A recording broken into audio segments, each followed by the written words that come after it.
اليوم يئس الذين كفروا من دينكم فلا تخشوهم واخشون اليوم أكملت لكم دينكم وأتممت عليكم نعمتي ورضيت لكم الإسلام دينا. بسم الله الرحمن الرحيم. الحمد لله رب العالمين وصلى الله على محمد وآله الطاهرين ولعنة الله على أعدائهم أجمعين إلى قيام يوم الدين. وقال سبحانه وتعالى هو الذي بعث في الأميين رسولا منهم يتلو عليهم آياته ويزكيهم ويعلمهم الكتاب والحكمة وإن كانوا من قبل لفي ضلال مبين. ہماری گفتگو کا موضوع نبوت کے جو اصول دین میں سے تیسری اصل ہے. اب تک ہماری گفتگو انبیاء علیہ السلام کے بارے میں رہی اور زیادہ تر گفتگو تھی نبوت عامہ کے سلسلے میں. نبوت عامہ اور نبوت خاصہ کے بارے میں پہلے بھی آپ کی خدمت میں عرض کیا کہ نبوت عامہ سے مراد کہ انبیاء علیہ السلام سے متعلق موضوعات اور ایسے موضوعات کہ جن کا تعلق کسی خاص نبی سے نہیں بلکہ تمام انبیاء سے ہے. مثال کے طور پہ اللہ سبحانہ و تعالیٰ کی جانب سے ایک لطف و کرم ہے کہ وہ انبیاء علیہ السلام کو مبعوث فرمائے. وہ انبیاء انسانوں میں سے ہوں گے، ان انبیاء کی کیا شرائط ہیں، ان انبیاء کی کیا صفات ہیں، ان انبیاء کی تعداد کتنی ہے، کون سے نبی بڑے مقام پر فائز ہیں. یہ سارے موضوعات نبوت عامہ میں زیر بحث لائے جاتے ہیں. نبوت خاصہ سے مراد انبیاء علیہ السلام کے نام، کون کون سے انبیاء، کتنے انبیاء کا ذکر قرآن مجید میں ہے اور وہ انبیاء کے جن کا ذکر روایات میں ہے، کس زمانے میں تھے، کس نبی کا کون سا معجزہ ہے، کس نبی پہ کون سی کتاب نازل ہوئی. جب کسی خاص نبی کے بارے میں گفتگو ہو تو کہا جائے گا نبوت خاصہ. ہمارا یہ عقیدہ ہے کہ تمام انبیاء حضرت آدم سے لے کے حضرت خاتم سے پہلے کے تمام انبیاء کو ہمیں ماننا ہے. ان پہ جو کتابیں نازل ہوئیں ان پر ایمان رکھنا ہے، جو ان کے معجزات تھے انہیں ماننا ہے. اگر وہ معجزات کہ جو انبیاء علیہ السلام نے انجام دیے ان کا ذکر قرآن مجید میں ہے تو بھی انہیں ماننا ہے، اور اگر ان کا انکار کیا تو یہ انکار ہوگا قرآن مجید کی آیات کا. لہذا ہر وہ معجزہ جس کا ذکر قرآن مجید میں ہے اور ہر وہ کتاب کہ جو انبیاء علیہ السلام پہ نازل ہوئی اور اس کا نام قرآن مجید میں ہے، اور ہر نبی کے وہ احوال کہ جس کا ذکر قرآن مجید میں ہے، ان سب پر ہمیں یقین رکھنا ہے. اور اسی طریقے سے اگر ثابت ہو جائے کہ حدیث صحیح میں کسی نبی کا ذکر ہے، یا یہ کہا جائے کہ اگر ہمیں علم ہو جائے کہ رسول اللہ صلی اللہ علیہ وآلہ وسلم اور پھر ائمہ علیہ السلام نے کسی نبی کا ذکر کیا اور ان کے حالات سے آشنا کیا تو کہا جائے گا اگر یقین ہو چکا ہے، فرض یہ کہ ہم سب فرض کریں کہ جی رسول اللہ صلی اللہ علیہ وآلہ وسلم کی خدمت میں اور وہ کسی نبی کا ذکر کرتے ہیں، تو کہا جائے گا اب کیونکہ ہم نے ان سے ذکر سن لیا ہے تو ہم پر لازم ہے کہ ہم ان نبی کو بھی مانیں اور ان کی جو صفات ہیں انہیں بھی مانیں، جو ان کا معجزہ ہے اسے بھی مانیں، اور جو کتاب نازل ہوئی تو اسے بھی مانیں. لیکن اب کیونکہ احادیث صحیح بھی ہیں اور ضعیف بھی ہیں تو کہا جائے گا وہ روایات کہ جن پر اجماع ہے یا وہ روایات جو مشہور ہیں ان پر یقین ضروری ہے انبیاء علیہ السلام کے حوالے سے. باقی رہی گفتگو ان افراد کی کہ جن کی نبوت کے قائل دیگر ادیان ہیں تو ان کا ماننا ہم پر ضروری نہیں. زیادہ سے زیادہ یہ کہا جا سکتا ہے کہ اللہ سبحانہ و تعالیٰ کا ارشاد ہے وَلَقَدْ بَعَثْنَا فِي كُلِّ أُمَّةٍ رَسُولًا وَلِكُلِّ قَوْمٍ هَادٍ کہ ہم نے ہر قوم میں، ہر امت میں نبی مبعوث کیے، ہر قوم کے لیے ہادی ہے. تو بس ممکن ہے کہ یہ رسول ہوں لیکن ہم ان کی نبوت کا اقرار نہیں کر سکتے، ان کو نبی نہیں کہہ سکتے، فقط یہ کہہ سکتے ہیں کہ شاید ہوں، شاید نہ ہوں. جناب آدم سے انبیاء علیہ السلام کا سلسلہ شروع ہوا اور ہر نبی نے اپنی قوم کے سامنے معجزات ظاہر کیے تاکہ ان کا یقین محکم ہو جائے کہ یہ شخص کہ جس نے اللہ سبحانہ و تعالیٰ کی جانب سے پیغام لانے کا دعویٰ کیا ہے اس کا دعویٰ سچا ہے۔ انبیاء علیہ السلام کے معجزات ان کے حالات اور واقعات کو مد نظر رکھتے ہوئے تھے، ان کے زمانے کو مد نظر رکھتے ہوئے تھے۔ پہلے بھی جانب توجہ دلائی، جناب موسیٰ کے دور میں جادو کا زور تھا تو لہذا معجزہ ایسا آیا کہ جو اس زمانے کی سب سے اہم چیز کو یعنی جادو کو باطل کر سکے۔ جناب عیسیٰ کے دور میں طب کا زور تھا، لہذا جناب عیسیٰ کا معجزہ ایسا تھا جو طب کے قوانین کو باطل کر سکے، اور طبیب یہ کہیں کہ جو کچھ انہوں نے کیا ہے وہ طب نہیں کر سکتی، وہ اللہ کی جانب سے۔ رسول اللہ صلی اللہ علیہ وسلم کے دور میں فصاحت و بلاغت تھی، لہذا جو سب سے بڑا معجزہ ہے رسول اللہ صلی اللہ علیہ وسلم کا وہ قرآن مجید ہے،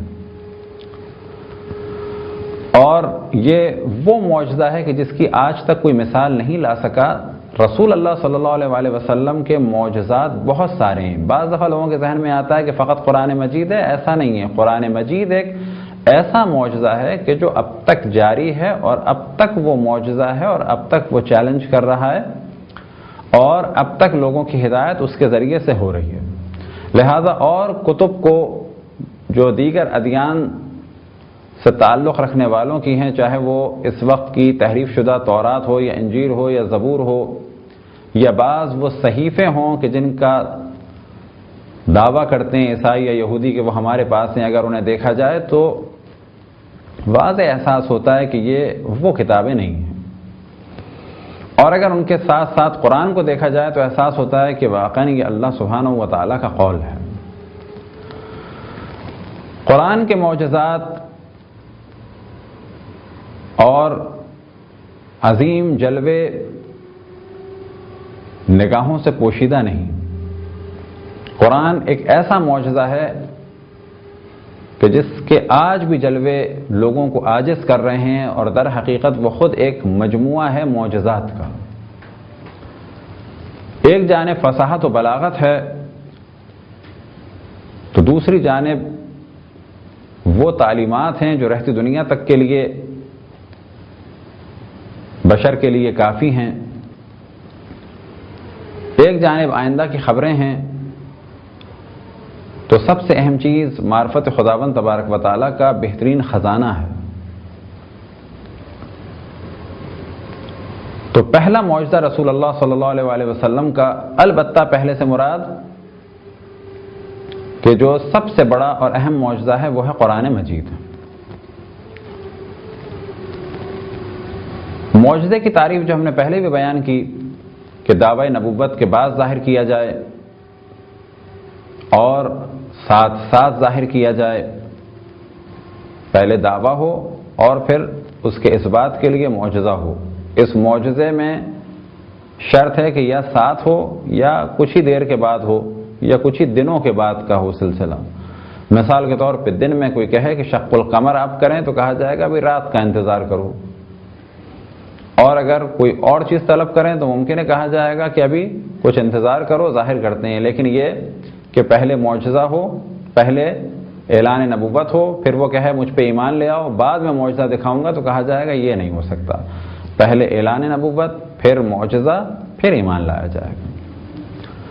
لہذا مختلف معجزات رسول اللہ صلی اللہ علیہ وسلم سے صادر ہوئے کہ جن میں سب سے اہم قرآن مجید، اور قرآن مجید مختلف اعتبار سے، مختلف زاویوں سے ہر دور میں دیکھا گیا، اور ہر شخص نے گواہی دی کہ جب بھی اسے پڑھا تو ایک نئی تازگی ہے، نئے مفاہیم ہیں، ایک نیا جلوہ نظر آتا ہے، ایک نئے طریقے سے اللہ کی معرفت ہوتی ہے، اور ایک عجب سکون ملتا ہے جیسے کہ اللہ سبحانہ و تعالی ہم سے بات کر رہا ہے۔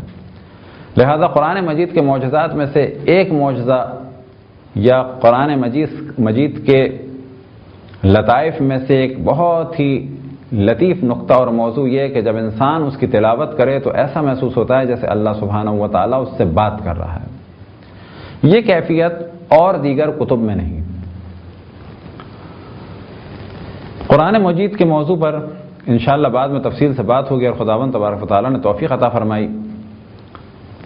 اب اس جانب توجہ رہے کہ رسول اللہ صلی اللہ علیہ وآلہ وسلم کے معجزات کم نہیں، بہت سارے معجزات ہیں، اور ان معجزات کا تعلق کچھ آپ کی ولادت کے فوراً بعد کا ہے، کچھ ولادت سے کچھ دن پہلے، کچھ ولادت کے بعد، کچھ ولادت کے ساتھ، اور پھر یہ سلسلہ چلتا رہا یہاں تک کہ اعلان نبوت کے بعد۔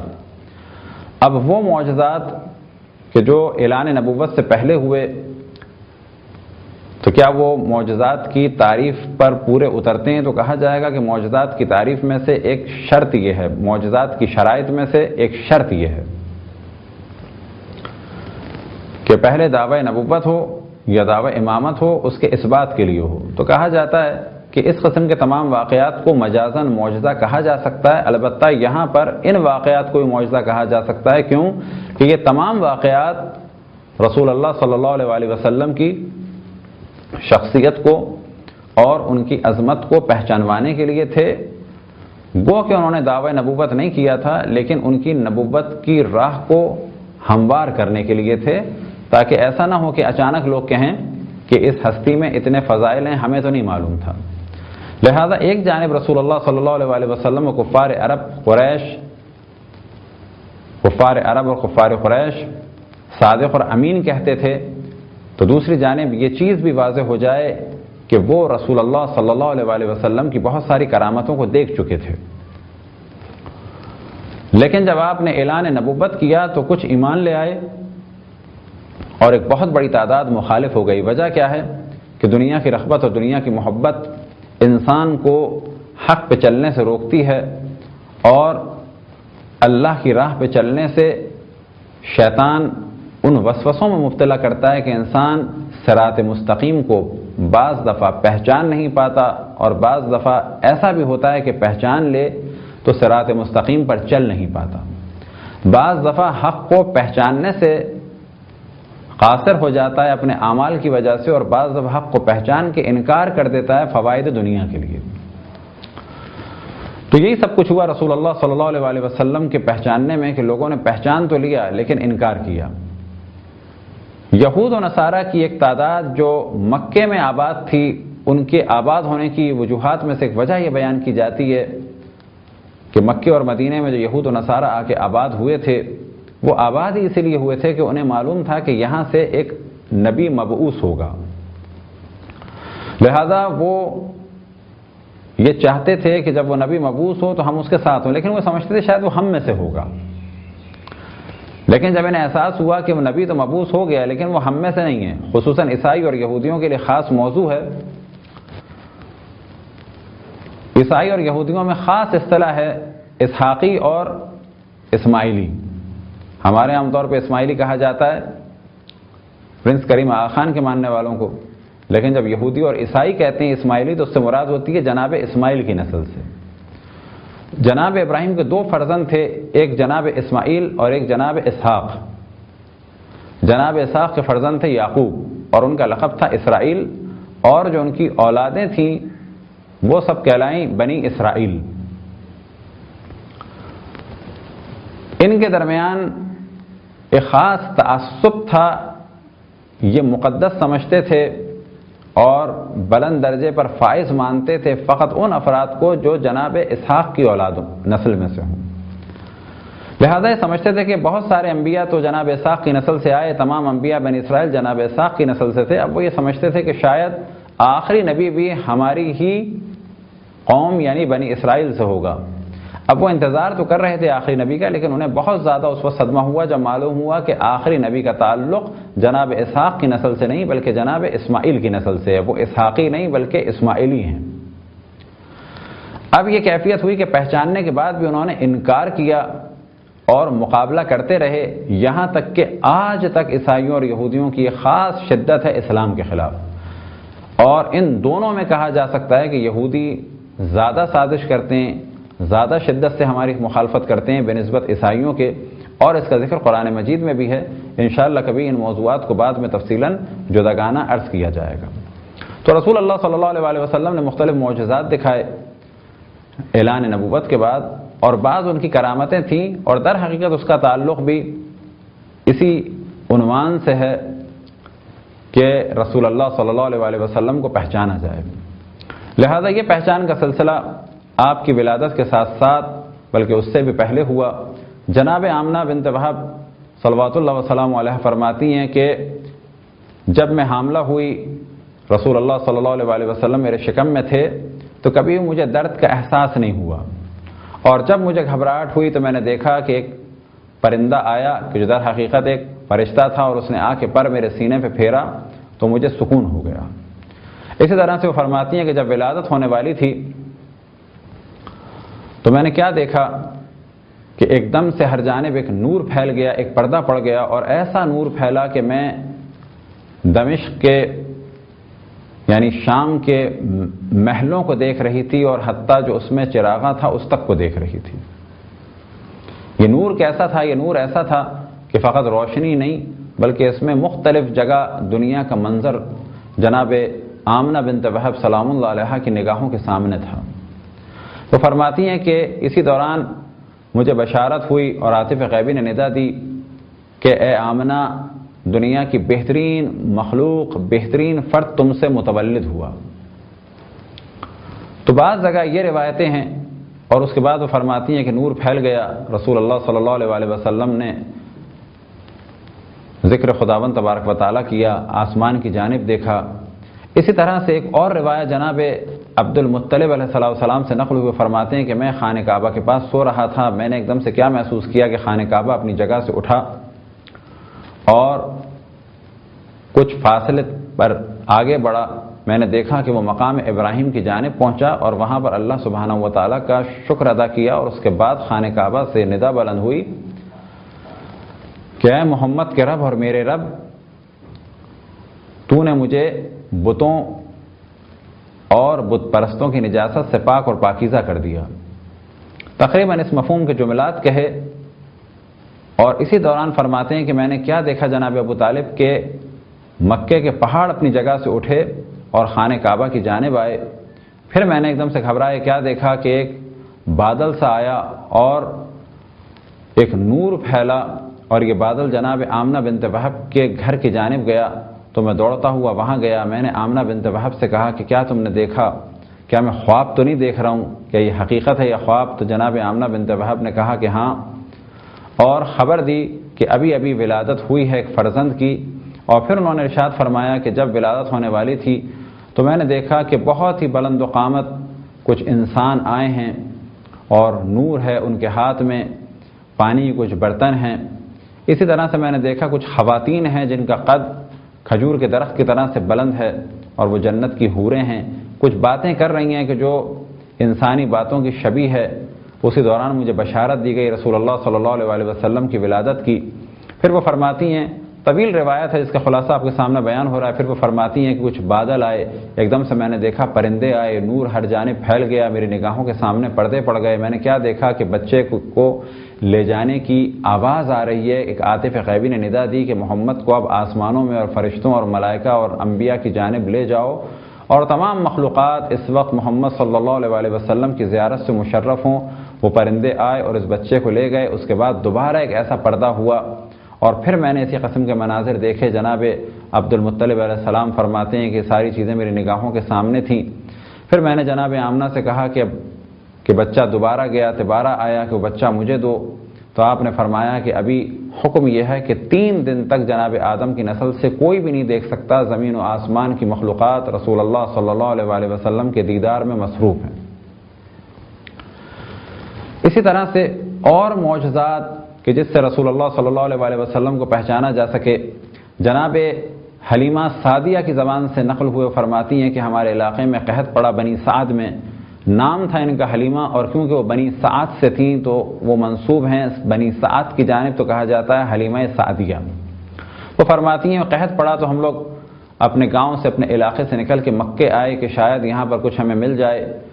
کچھ خواتین کو کچھ بچے ملے، اور انہوں نے بچوں کی پرورش کی ذمہ داری لی، لیکن مجھے کوئی بچہ نہیں مل پایا۔ بعض خواتین کو علم ہوا تھا کہ ایک بچہ ہے، یتیم ہے، لیکن انہوں نے کہا کہ ہمیں اس بچے کے پاس جا کے فائدہ نہیں ہوگا، کیونکہ وہ بچہ یتیم ہے۔ اسی دوران مجھے کسی نے ندا دی، اور یہ ندا دینے والے جناب عبد المطلب تھے، اور کہا کہ ایک یتیم بچہ ہے، کیا تمہیں کوئی بچہ ملا پرورش کے لیے؟ تو کہا کہ نہیں، مجھے تو نہیں ملا۔ کہا یہ ایک بچہ ہے، اور بعض خواتین کی رغبت اس کی جانب نہیں ہوئی کیونکہ ایک یتیم ہے، اور وہ یہ سمجھتی ہیں کہ ہم کچھ اسے دے نہیں پائیں گے۔ اسی دوران جناب حلیمہ سعدیہ کہتی ہیں کہ میں جس گدھے پہ آئی تھی وہ گدھا بیمار تھا، اور جو میرے گھر میں اونٹنی تھی وہ دودھ نہیں دیتی تھی، اور میرا دودھ بھی اتنا نہیں تھا کہ حتیٰ میرے بچے کے لیے پورا ہو جائے۔ لیکن جیسے ہی میں نے رسول اللہ کو لیا اور انہوں نے سیدھے پستان کی جانب، دائیں ہاتھ کی پستان کی جانب رغبت کی، تو بائیں سے بھی دودھ جاری ہوا، اور میرے بیٹے نے بھی دل بھر کے دودھ پیا۔ جس گدھے پہ میں بیٹھی تو میں نے کیا محسوس کیا کہ اس گدھے نے بعد میں خداوند تبارک و تعالیٰ کا شکر ادا کیا، سجدہ کیا، اور اقرار کیا اس بات کا کہ کائنات کی بہترین مخلوق مجھ پر سوار ہے۔ اسی طرح سے جب وہ گھر آئے تو گھر آتے ہی کیا دیکھا کہ اونٹنی کے جو دودھ نہیں دیتی تھی اس کے پستانوں سے دودھ جاری ہے۔ ان کے شوہر نے کہا یہ بچہ بہت ہی مبارک ہے۔ بعض واقعات جناب حلیمہ سعدیہ کے بچوں سے نقل ہوئے کہ ایک دن انہوں نے رسول اللہ صلی اللہ علیہ وسلم نے بچوں کے ساتھ جانے کی خواہش ظاہر کی، تو فرماتے ہیں کہ کہیں پہاڑوں نے سلام کیا، کہیں مختلف جانوروں نے سلام کیا۔ اسی طرح سے جناب حلیمہ سعدیہ فرماتی ہیں ایک دن پہاڑ کے پاس سے گزری تو میں نے کیا دیکھا کہ پہاڑ کی غار سے ایک شخص نکلا جو بہت نورانی، اور فرماتا ہے کہ ہم اس بچے کی حفاظت پر مامور ہیں۔ جناب حلیمہ سعدیہ فرماتی ہیں کہ کبھی بھی اس بچے کے کپڑوں کو میں نے نجس نہیں پایا، اور جب میں نے چاہا کہ اس کو نہلاؤں تو میں نے اس کو بالکل صاف ستھرا پایا، ایسا کہ جیسے کہ ابھی ابھی یہ بچہ نہا کے فارغ ہوا ہے۔ جب میں نے چاہا کہ لباس بدلوں تو کبھی ان کے جسم کو نہیں دیکھ پائی، اور ہمیشہ لباس بدلا ہوا تھا، کبھی مجھے نچلا لباس بدلنے کی ضرورت نہیں ہوئی، کیونکہ ہمیشہ جب میں نے بدلنا چاہا تو اول تو کبھی اس میں کسی قسم کی نجاست نہیں، اور اگر میں نے بدلنا بھی چاہا تو پھر میں نے کیا دیکھا کچھ دیر کے بعد وہ خود بخود بدل گیا۔ تو یہ کرامتیں رسول اللہ صلی اللہ علیہ وسلم کے بچپن سے صادر ہو رہی تھیں، سب دیکھ رہے تھے، سب گواہی دے رہے تھے، اور یہ سلسلہ جاری تھا آخر عمر تک، اور آج بھی یہ سلسلہ جاری ہے ان کی قبر مطہر سے شفا کی صورت میں۔ لہذا بعض دفعہ جب لوگ اعتراض کرتے ہیں کہ قبر پہ جانے کا فائدہ کیا ہے، تو ہمیشہ ہم یہ جواب دیتے ہیں کہ در حقیقت یہ قبر ہے رحمت للعالمین کی، اور وہ رحمت اپنے دور میں بھی تھے اور آج بھی ہیں۔ جس طرح سے ہم اللہ کی اور مخلوقات سے فائدہ اٹھاتے ہیں اور ان مخلوقات سے فائدہ اٹھانا شرک نہیں، بالکل ایسے ہی ہم رسول اللہ صلی اللہ علیہ وسلم کہ جن کو اللہ سبحانہ و تعالیٰ نے عالمین کے لیے رحمت قرار دیا، ہم ان سے اسی رحمت کا تقاضا کرتے ہیں کہ جو اللہ سبحانہ و تعالیٰ نے ان کو عطا فرمائی ہے۔ خداوند تبارک و تعالیٰ سے دعا ہے کہ بحق محمد و آل محمد ہم سب کو اپنی اپنے رسول، اپنی حجتوں، خصوصاً امام زمان علیہ السلام کی معرفت اور اطاعت کی توفیق عطا فرمائے۔ وصلی اللہ علی محمد و آلہ الطاہرین۔